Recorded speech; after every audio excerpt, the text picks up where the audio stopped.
Hello बच्चों, welcome to our channel. आज हम लोग करने वाले हैं साइंस पेपर, एक रिवीजन करने वाले हैं जिसमें कि बहुत सारे इंपॉर्टेंट क्वेश्चंस आपको मिलेंगे और बहुत सारी नई चीज़ें भी आपको सीखने को मिलने वाली है।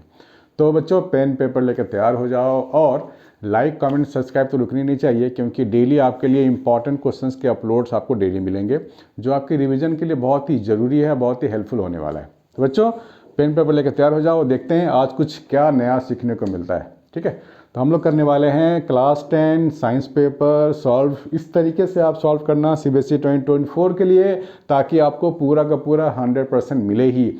हमारा टारगेट है बच्चों, हमें स्कोर करना है 100%, कोई भी मार्क्स कटनी नहीं चाहिए। ठीक है, उसके लिए चाहिए सॉलिड तैयारी। ठीक है, तो स्टार्ट करते हैं बच्चों, सॉलिड तैयारी।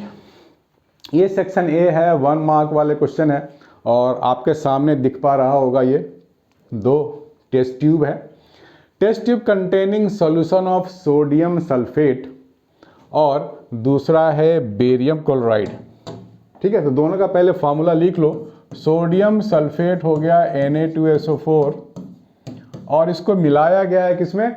बेरियम क्लोराइड में, BaCl2, बेरियम क्लोराइड। ठीक है, तो यहां से 2 चीजें बनने वाली हैं। बेरियम सल्फेट, राइट, BaSO4, दूसरा 2 टाइम्स ऑफ NaCl, ये बन गए आपके लिए। अब क्या करें हम लोग? अब क्वेश्चन ये पूछा गया है कि identify the product which represents the solid state in the above reaction. अब ये जो 2 रिएक्शन हो रहे हैं, सोडियम क्लोराइड तो काफ़ी सॉल्युबल होता है, ये सॉलिड स्टेट में रहेगा नहीं, लेकिन बेरियम सल्फेट बहुत ही कम सॉल्युबल होता है, ये आपको सॉलिड स्टेट में बच जाएगा, मिल जाएगा। ठीक है ना, तो आप लिखोगे बेरियम सल्फेट, बी ऑप्शन। ठीक है बच्चों, तो ऐसे ऐसे क्वेश्चन आपके एग्जाम में आ सकते हैं, काफ़ी इंपॉर्टेंट होते हैं। सेकंड, ठीक है, ध्यान से, colour of the solution observed after 30 minutes of placing zinc metal to copper sulphate. Zinc, देखो जिंक वाले जो कंपाउंड अगर बनते हैं ना रिएक्शन के बाद, वो जनरली कलरलेस होते हैं। तो जिंक के लिए अगर आप कलर वलर की बात की जाए ना, तो सीधा बोल दो भैया जिंक तो कलरलेस ही बनाता है। ठीक है ना, आप रिएक्शन भी लिखने को मिल सकता है आपको, कॉपर सल्फेट प्लस Zn, तो ये बन जाएगा ZnSO4 प्लस कॉपर अलग हो जाएगा। ठीक है ना, बढ़िया है। Mild non corrosive basic salt, हम लोगों ने बेकिंग पाउडर भी पढ़ा है ना, बेसिक सॉल्ट, एसिडिक सॉल्ट पढ़ा है। ठीक है, तो हम लोग यहाँ पे क्या लिखेंगे? Mild non corrosive basic salt. ठीक है, तो बेसिक सॉल्ट हम लोग बेकिंग पाउडर में पढ़ा था, उसमें क्या था? सोडियम NaCO3 था ना, सोडियम हाइड्रोजन कार्बोनेट था, इसी को बोलते हैं बेसिक सॉल्ट। चलो, on adding dilute sulphuric acid to a test tube containing metal X, dilute sulphuric acid बोला गया है बच्चों, dilute HCl plus metal X। A colorless gas is produced when a burning match stick ले जाएंगे ना, तो वो थोड़ा आग पकड़ लेगा जो कि कलरफुल फ्लेम देगा, कलर फ्लेम देगा। तो कलर वाला फ्लेम कौन देता है? बहुत ही एक्टिव मेटल होनी चाहिए, जिसमें कि हाइड्रोजन जो यहाँ निकलेगा ना, हाइड्रोजन गैस, ये बर्न हो जाता है बहुत ही जल्दी। मैच स्टिक ले जाओगे, आग पकड़ लेगा, कलरफुल आग होगा, फ्लेम होगा उसमें, यानी कि वो होता है बहुत ही एक्टिव मेटल सोडियम के कारण। वो जरूर मेटल सोडियम ही रहा होगा जो कलरफुल फ्लेम देगा हाइड्रोजन सेंसेशन के कारण। ठीक है बच्चों, तो ये सब बेसिक प्रॉपर्टीज हैं, मेटल्स के बारे में भी मालूम होनी चाहिए। Which one of the following correctly represent sodium oxide? ठीक है, सोडियम ऑक्साइड आपसे पूछा गया है, तो सोडियम हमें मालूम है किस स्टेट में होता है, +1, और ऑक्सीजन के लिए क्या लिखोगे? -2। तो ये दोनों कंपाउंड बनते कैसे हैं? ये बनेंगे तो Na2 हो जाएगा, सोडियम अकेला हो, ऑक्सीजन अकेला होगा, यानी कि 2Na आपको होनी चाहिए। 2 + 2 - तभी तो कंपाउंड फॉर्म होगा, 3 + 3 - तभी तो कंपाउंड फॉर्म होता है, 4 + 4 - तभी तो कंपाउंड फॉर्म होता है। तो कहने का मतलब 2 टाइम्स सोडियम और ऑक्सीजन पे O- ये होनी चाहिए, तभी हमारे पास Na2 का स्ट्रक्चर हम लोग ऐसे बना पाएंगे। ठीक है ना, बढ़िया। चलो, बी ऑप्शन। दूसरा क्वेश्चन नंबर नेक्स्ट, ये है question number 6। An element with atomic number dash will form a basic oxide. Basic oxide कौन बनाता है? मेटल। मेटल ही तो बनाते हैं बेसिक ऑक्साइड, ठीक है ना। और आपको कन्फिगरेशन देख के मेटल पहचान लेनी है। जो भी मेटल होगा उसके आउटर मोस्ट कन्फिगरेशन में क्या होगा, आउटर मोस्ट इलेक्ट्रॉन कितना होगा, या तो 1 होगा या 2 नहीं तो 3 होगा, राइट। तो आउटर मोस्ट यहाँ पे कौन है, देख के पहचान लो। देखो आउटर मोस्ट 1 इलेक्ट्रॉन है, यानी कि डी इज द मेटल, और मेटल ही बनाएगा बेसिक ऑक्साइड। ये प्रॉपर्टी आपको मालूम होनी चाहिए बच्चों, ठीक है ना। आगे है, an element M has 50% of the electrons filled in the third shell as in the second shell. देखो जहां तक शेल की बात है फटाफट मार्क कर लो, KLM ऐसे मार्क कर लो। K की कैपेसिटी कितनी होती है, 2 इलेक्ट्रॉन लेने की कैपेसिटी होती है, ठीक है ना। इसके लिए 8 इलेक्ट्रॉन की कैपेसिटी होती है, इसकी भी 8 की कैपेसिटी होती है, यही होती है ना, ठीक है। तो जरूर यहाँ पे 2 इलेक्ट्रॉन डाल दिया होगा, फुल हो गया होगा, तभी यहाँ पर हम 8 डालेंगे, और इसका आधा, 8 का आधा 50% M में होनी, थर्ड शेल में होनी चाहिए, फर्स्ट सेकेंड थर्ड, इसका आधा का मतलब 4 इलेक्ट्रॉन हो गया ये।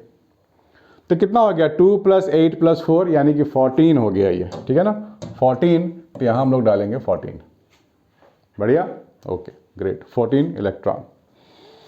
Next, an object is placed in front of a convex mirror, इस इमेज इज फॉर्म्ड। अब आपको मालूम है कि कॉन्वेक्स मिरर कैसा इमेज बनाता है ना, बच्चे को मालूम है कि अगर हमारे पास ऐसा कुछ कॉन्वेक्स मिरर है तो क्या करेंगे हम लोग, ये ऑब्जेक्ट है, ठीक है ना, ये कहाँ जाएगा, यहाँ कहीं पे जाके इमेज बना देगा, यही तो होता है।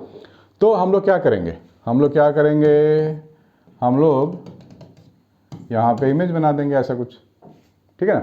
लेकिन कहाँ बनेगा वो डिपेंड करता है कि ये कैसे प्लेस किया गया है। तो बिहाइंड द मिरर बनेगा, ये तो पक्का है ना, बिहाइंड द मिरर बनेगा तो कैसा बनेगा, डी ऑप्शन आ जाएगा आपका। ये बिहाइंड द मिरर का एक ही ऑप्शन मिला, बिहाइंड द मिरर, बाकी सब तो काम के ही ऑप्शन नहीं है, देख के ही लग गया, ठीक है बच्चों।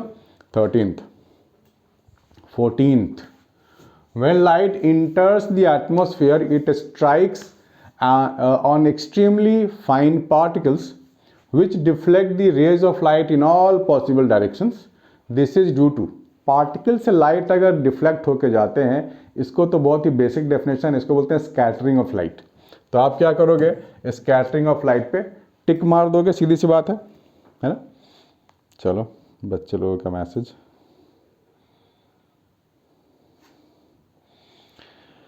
ओके आगे बढ़े। यह है क्वेश्चन नंबर 17 to 20 आपको करना है। Rusting of iron is endothermic in reaction, no ये तो एक्सोथर्मिक होता है, थोड़ी सी हीट निकलती है उसमें से। As the reaction is slow the release of heat is barely evident, the release of heat is barely evident, बात तो सही है, हीट तो होता है लेकिन बहुत ही कम होता है, पता नहीं चलता। तो एंडोथर्मिक है स्टेटमेंट, ये तो गलत है भैया, but B reason is correct, A is false, R is true, ये ऐसे लिख सकते, टिक मार सकते हैं हम लोग, ठीक है ना। दूसरा क्वेश्चन बायो का है, ये आप लोग मुझे बताओगे क्या आंसर होता है कमेंट सेक्शन में। Compass needle is placed near A current carrying wire, कोई कंपास नीडल है ना, उसके पास करंट कैरिंग वायर रख दिया गया है।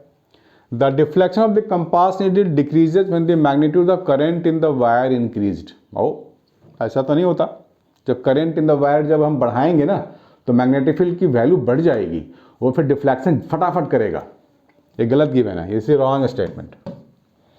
The strength of the magnetic field at a point near the conductor increases, हाँ ये सही है, जब हम करंट की वैल्यू को बढ़ाएंगे ना तो मैग्नेटिक फील्ड भी इंक्रीज होगा, ये सही है, यानी कि इसके लिए भी यही होगा, A is false but R is true, ठीक है बच्चों, ये होगा। नेक्स्ट है सेक्शन बी में हम लोग आ गए, ठीक है, section B. Dilute HCl is added to zinc granules. How will you prove that chemical change has taken place here? Support your response with two arguments. क्या बोला गया बच्चों? Dilute HCl है हमारे पास, zinc granules है. How will you prove that chemical change has taken place here? Support two argument आपको बताने पड़ेंगे. तो पहला बता सकते हो टेम्परेचर का यहाँ चेंज होगा, टेम्परेचर चेंज होगा डाइल्यूट, क्योंकि एसिड में आपने मेटल मिलाया है, heat is coming out.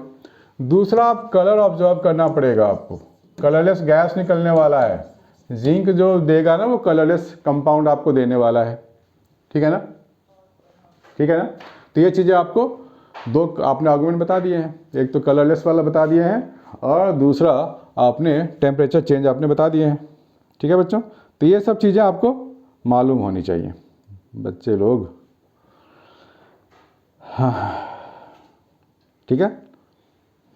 Bubble of मतलब हाइड्रोजन गैस निकलते हैं, हाइड्रोजन गैस निकलते हैं तो बबल बनते हैं ना, वाटर में अगर हाइड्रोजन गैस डाल दो तो बबल निकलते हैं। तो जहाँ हाइड्रोजन गैस यहाँ इवॉल्व होगा तो पहले रिएक्शन में कंप्लीट कर सकते हो आप चाहो तो ZnCl2 बना लो प्लस H2 गैस निकाल दो, है ना। H2 गैस, ये H2 गैस अगर किसी वाटर से पास करेगा तो बबल बन जाएंगे। ठीक है। और ये जो जिंक होता है ना, जिंक थोड़ा पहले तो सिल्वरी ग्रे जैसा होता है लेकिन रिएक्शन के बाद ना ब्लैक हो जाता है। तो आप लिख सकते हो थर्ड, एक और लिख दो, दो से ज़्यादा लिख देंगे तो अच्छी बात है ना। सिल्वर ग्रे जो होता है जिंक वो फिर ब्लैक हो जाएगा। ठीक है ना।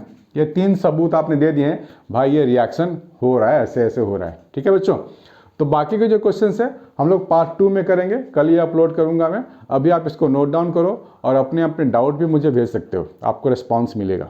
तो मिलते हैं बच्चों नेक्स्ट वीडियो में, बाय एंड टेक केयर।